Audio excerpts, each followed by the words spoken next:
I'm turning into an alcoholic for like really good, intelligent reasons, I think. At least I'm trying to justify it.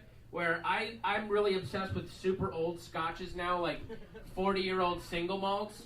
Whereas a lot of people, they drink for like really standard alcoholic reasons, like, I don't want to think about stuff, fuck you, Dad. But I drink for this weird, esoteric, literary reason, because I have to work in Los Angeles and have to pitch stuff to people that are in their 20s, and you go, hey, what's your favorite movie? And they go, favorite fucking Something's Gotta Give. It was awesome. You're like, wow. So because they started seeing movies 2 years ago. So it's just good that when you're pitching your idea and they're just pissing all over it, you can go home and drink something that was put in a cask before their dad ever fucked their mom. It's like, that's my weak, spineless way of fucking them cosmically.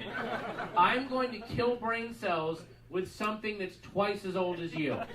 That's the only way I can justify my existence out here.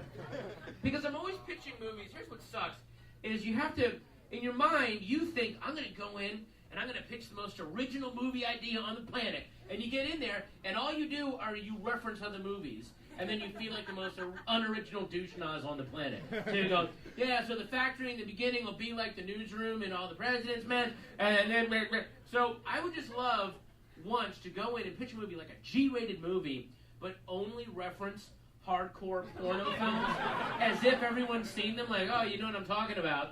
So I would just go in and go, yeah, so in the first act, the kid comes home from college, and he's got his whole future ahead of him, but then his dad has a heart attack, you know? And now it's up to the kid, do I go start my life, or do I now run the little crappy corner store that my dad ran his whole life to pay for me to go to college?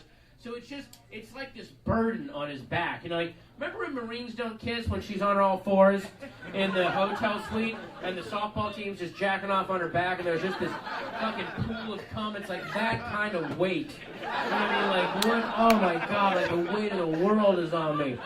What do I do? You know what I mean? So then we propel ourselves into the second act when he decides, yes, I will run the fucking store. I'm going to run it. It's like that moment of decision. Remember in Hispanic Mechanic when the guy's fucking her in the ass, the other guy's fucking her in her pussy, and then the guy wants a blowjob. She's like, I don't know if I want all holes filled, but then you can see it in her eyes. You know what?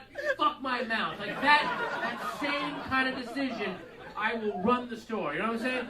So then there's all this store's not doing well, and what do we do? And then it turns out in the third act, the stained glass window on the second floor of the family house is worth like $100,000. So all along, the irony is that is the money that they can save the store with. Like, I don't know if you remember when you saw The Greatest Glory Ever Hold, when the guy hires her to find the guy with the question mark shaped birthmark at the base of his cock, and she sucks off the pizza guy, and the cable guy, and the pool guy, just sucking dicks left and right, sperm flying through the air, and then at the end, ironically, it's the guy who hired her. He just wanted the best blowjob in Vegas.